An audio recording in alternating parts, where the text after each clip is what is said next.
Dans cette vidéo, on va voir les 5 points clés pour optimiser la gestion et le tri de vos déchets de bureau. Et pour ça, on est avec Gilles Rouvéran, donc fondateur de la société Les Joailliers Recycleurs. Bonjour Gilles. Bonjour.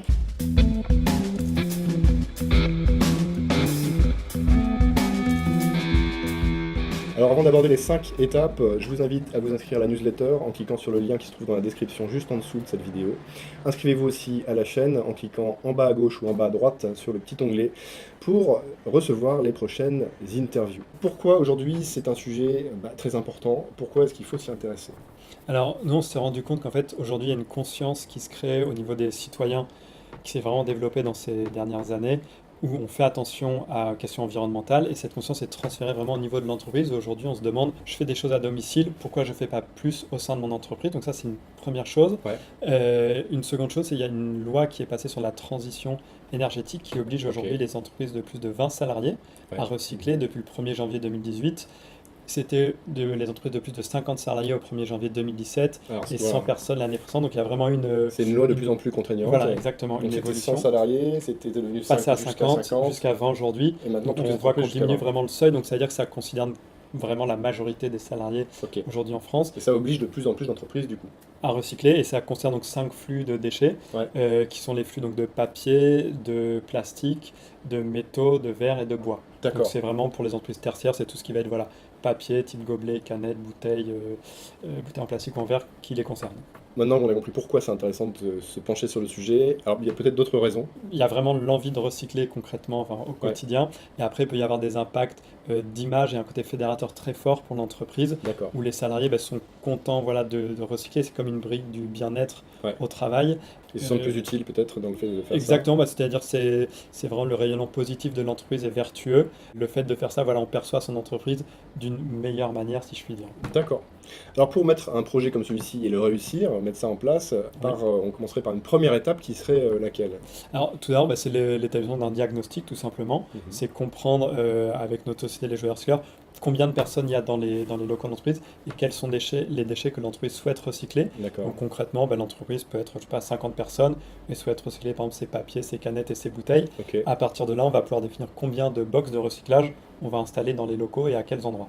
Et ça du coup c'est la deuxième étape, Oui, c'est l'installation finalement des containers. tout à fait. Ah, il y avait l'autre étape juste avant que On, j'avais bah, oublié, c'est la communication. Ouais, alors on va en effet installer les compteurs et juste avant ou en même temps accompagner vraiment l'entreprise dans une bonne communication. On s'est rendu compte que si on met juste des conteneurs sans rien dire aux salariés, ils vont Ouais. pas vraiment bien comprendre.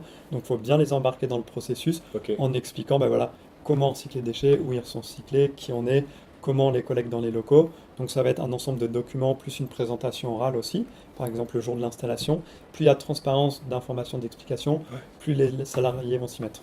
D'accord, donc c'est une manière d'embarquer tout le monde avant d'installer les containers qui vont Ouais, servir tout à finalement fait. à enclencher les choses concrètement.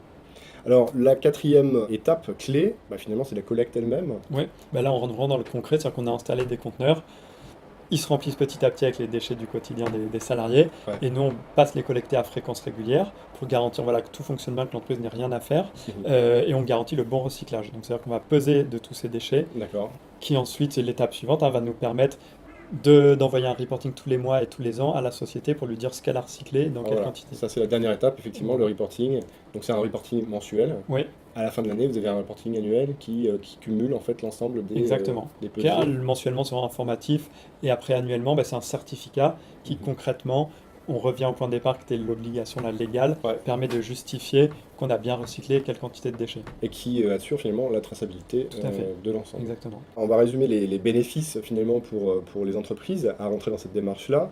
On a vu qu'il y avait un enjeu de réputation et image, au moins en Oui, interne. oui, Ça peut aller jusqu'à l'externe aussi. oui, tout à fait. Mais auprès des salariés, puis après auprès de toutes les parties prenantes externes, que ce D'accord. soit mes fournisseurs, mes clients, tous les gens avec qui je communique au quotidien sur des événements ou autres, ça montre aux autres sociétés voilà, les initiatives positives qu'on prend dans notre entreprise, ou sur des communiqués de presse aussi. Mhm. Par exemple, j'ai des vélos électriques dans mon entreprise, j'ai une voiture Ouais. électrique, je recycle, voilà, je peux en parler à ce moment-là. Alors c'est complètement valorisable dans un rapport RSE, Oui. à plusieurs titres du coup. Ouais. En fait, au niveau mensuel, il y a ces données, donc on peut communiquer en interne. Et après, en effet, au niveau annuel, tout ce qui est rapport RSE, rapport développement durable, on a les données de recyclage de l'année c'est simple à mettre en place, enfin à réexpliquer, et Ouais, c'est tout à très fait. parlant, c'est du concret. Et il y a aussi alors une association que vous financez en fait par cette Ouais. collecte. Donc il y a un enjeu d'insertion, c'est Oui, ça? tout à fait. Nous, on avait à cœur voilà, d'avoir la dimension environnementale de notre projet et un ancrage social fort. Ouais, Donc pour chaque kilo collecté, on va reverser 5 centimes d'euros à une association qui s'appelle ARES, qui fait de ok, l'insertion sociale, donc qui aide des personnes qui sont éloignées depuis longtemps du monde de l'emploi à voilà, remettre un peu le pied à l'étrier dans le monde de l'emploi. d'accord. Et en plus de ces dons, on emploie des personnes qui sortent de cette association, qui ont eu un accompagnement, mais qui cherchent un emploi plus pérenne, mais qui ont besoin d'encore d'un peu d'accompagnement. Ok. Donc voilà, il y a ces deux aspects, emploi de personnes et dons à une association. Donc ça aussi c'est valorisable dans un rapport RSE et même quantifiable. Exactement, et puis c'est très parlant pour les entreprises, c'est-à-dire elles savent qu'il y a une contrepartie sociale positive au fait de recycler. Donc c'est souvent D'accord. très fédérateur aussi. Donc voilà, ça fait pas mal d'avantages bénéfices. Donc bah, lancez-vous dans la démarche si c'est pas encore fait chez vous. Alors juste avant de se quitter, on va quand même résumer les 5 grandes étapes. La première étape, c'était l'étape d'évaluation des besoins avec les équipes dans l'entreprise avant de lancer le projet. Ensuite, il y avait une partie aide à la communication, puisque Oui, sans cette partie-là, on a du mal finalement à faire que les gens passent à l'action tout à au fait. quotidien Oui, lorsque les containers sont posés. oui, Alors la pose des containers, c'était donc la troisième étape. Ensuite, on en venait à la phase de collecte, mhm, que vous ajustez en fréquence en fonction des besoins oui, de l'entreprise. exactement. Et enfin, une partie de reporting mensuel qui permettait d'avoir toutes les données très précises, matière par matière, et de cumuler ça ensuite dans un rapport annuel. Tout à fait. Est-ce que vous auriez, je sais pas, un dernier mot pour conclure? Ouais, déjà, merci pour cette interview, d'avoir pris ce Je vous en temps. prie. Et après, bah, écoutez, nous, on serait très heureux. Aujourd'hui, on a un peu plus de 500 clients aujourd'hui en région parisienne. Très heureux d'accompagner voilà, des nouvelles entreprises. Donc, si vous en connaissez ou vous souhaitez mettre en place les choses dans votre entreprise, on vous aidera à faire ça avec beaucoup de sourire. Voilà, donc pour aller plus loin, n'hésitez pas à contacter les joailliers recycleurs. Vous trouverez le lien dans la description juste en dessous. Sinon, bah, inscrivez-vous à la newsletter en cliquant sur le lien qui s'y trouve aussi pour bah, avoir des nouvelles du projet. Inscrivez-vous aussi à la chaîne pour recevoir les prochaines interviews.